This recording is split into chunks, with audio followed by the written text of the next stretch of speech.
Do you want to know more? Like, subscribe, and stick around to the end to find out.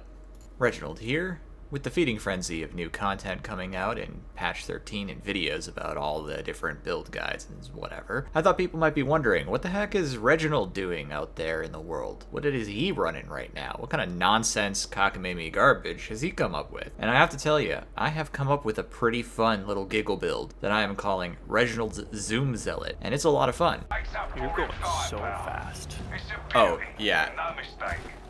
My fast. Now, I have played around with the other builds, and I think that's all great fun and good times, but what I really wanted to achieve with this build is just to go as fast as I can. I've always used multiple stamina curios, plus 9 stamina in fact, lots of sprint stamina, and stamina regeneration, all that kind of stuff in my curio slots, and I've always liked going as quickly as possible as a Zealot, and I liked having 2 charges of Chastise for that reason. As it turns out, the Zealot has a number of talents and nodes that give plus movement speed, so I went around and just got all of them, and it turns out you can do that on a pretty classic Zealot build with Chastise the Wicked built in, as well as the quite favorable Inexorable Judgment, which I'm happy to describe as basically manual Chastise the Wicked, or Fury of the Faithful as it's now called. Swift Certainty gives you increased sprint speed by 10%. In addition, it always counts as dodging while sprinting, even if stamina is depleted, and it leads right into Inexorable Judgment. Inexorable Judgment operates on stacks based on movement, so as you're sprinting and moving around, you'll gain momentum stacks, up to 20 of them, and when you hit an enemy, you actually expend that momentum, gaining plus 1% melee attack speed, ranged attack speed, and damage per stack for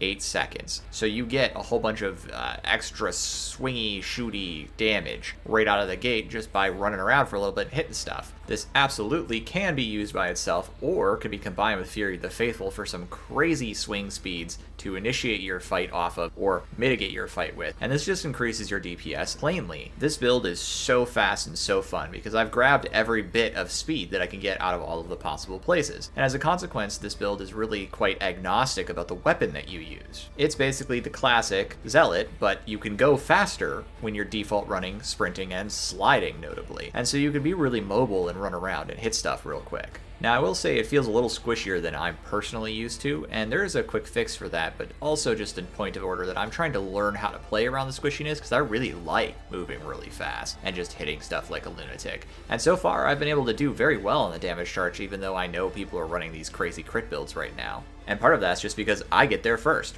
No one can really compete with me. Heck, I've been running alongside some knife DCA Zealots, and sure, they've got their knife out and they're sprinting along real fast doing their little move tech, but I can keep up with them or surpass them or even run at least the same as them if I have like a rev it up chain axe or something, which is something worth playing with. Alright, so I've explained the idea. Let me get into the build explanation so we can at least understand what I'm doing here and why.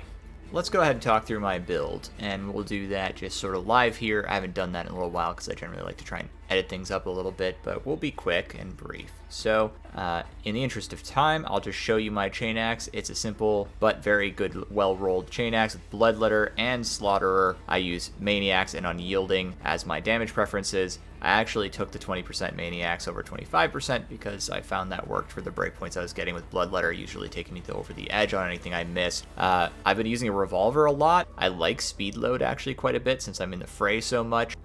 I just picked one of the damage blessings. I don't know that I love critical chance on this build, but I don't have a better option right now with the number of blessings I have, so that's what you get. All right, let's go look at talents. This is the main element of my build that's important. So I'm going to show you a cursory overview first. You'll note that it's kind of all over the place, but largely it's on the left-hand side, and that's because when I set out to make a build, the first thing I wanted to try actually was just a sort of standard Zealot build, what I've been playing for the last 700 hours or so. And that's largely what I have. Now I'm not going to go through each one because you're fully capable of reading each one and understanding what they are. The key thing I want to draw attention to is a couple things that I think are really important for this build.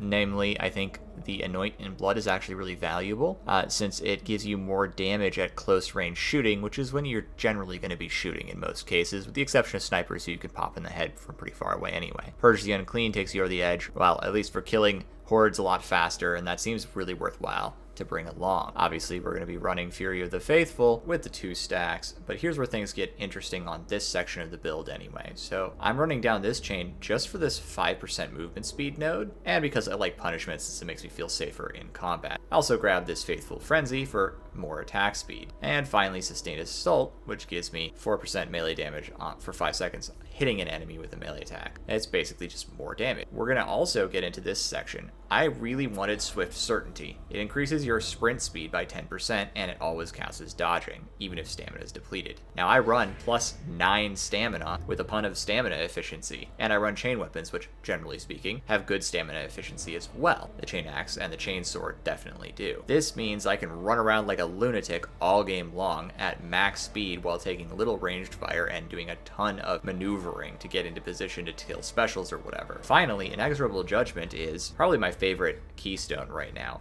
I know a lot of people are running that crit build, and that's great and all, but Inexorable Judgment basically means I don't have to rely on crits. I can get a ton of damage and attack speed out of my build just by basically doing a manual version of Chastise the Wicked. So I've got Inexorable Judgment, which is like a soft Chastise that you basically run up to someone and hit them. I run around a lot, so that works. Then you get your Chastise, and you can even stack those things on top of each other to really get around 40% attack speed, and that's pretty good, as well as the extra damage. The other cross I want to show you here is this one. So we got the damage, we got the toughness, that's fine, but I'm really just trying to get to this one right here. Thy Wrath be Swift means I can't be stunned on taking damage. I gain 15% movement speed for 2 seconds. And the notion here is that I occasionally do take damage, right? I'm not perfect. And I want to be stun immune so I can sprint around aggressively and occasionally get a little extra fast if I take like a shot from someone. So this is all dedicated towards just maximizing my maneuverability with as little focused on defense really as I possibly can get away with. And that's been a lot of fun to run around like. One of the things I'm testing out, and you're welcome to try as well, is a couple of tankier angled blessings to the loss of like 5% movement speed. So I'll get rid of this right here for the loss of 5% movement speed. Doesn't make me that much slower. And I'll get rid of this, which you could also take this if you want to be tougher. But and then you can just grab this toughness boost and Restoring Faith here. And I've always found that this Restoring Faith type ability has made me a little tougher, a little tankier, sort of deals the chip damage a little better. So I think that's a good blessing to take if you want to feel a little tankier.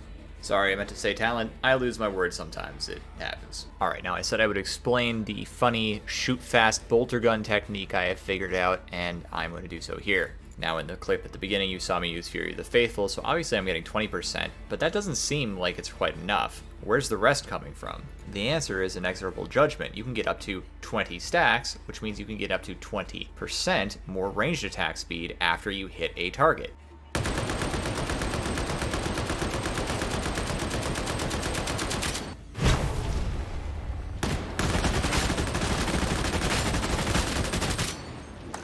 Which will net you a 40% increase on fire rate if you use both of them at the same time, but there is a trick to it. From what I can tell, the best way to think about full auto fire is it's a channeled attack. What this means is that channeled attacks, at least as far as I can tell, are treated as a single attack for the duration of that channeling. What that seems to mean is that if you shoot someone with a bullet and then you trigger Inexorable Judgment, it will actually only affect your next attack since you were currently still attacking with the full auto fire. Furthermore, and I can't quite figure this out 100%, but it looks like the case is if you are still channeling the attack when the duration expires, you will continue to reap the benefit until you let go of the trigger or run out of ammo. And at least for the bolter in our experiments, you can actually fire 2 full magazines like this, which is pretty wild. You just have to time it right and maybe shoot your first target before using Chastise or Fury of the Faithful so that you can then benefit from the full duration. And yes, this absolutely does appear to work on the Flamer.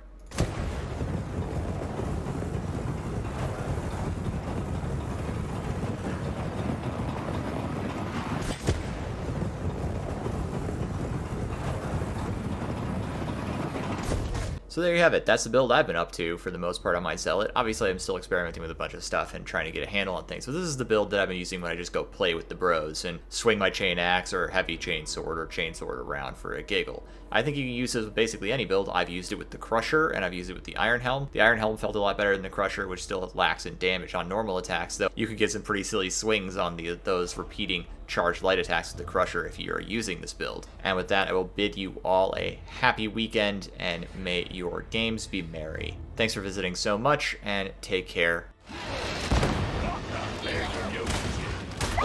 Bye-bye.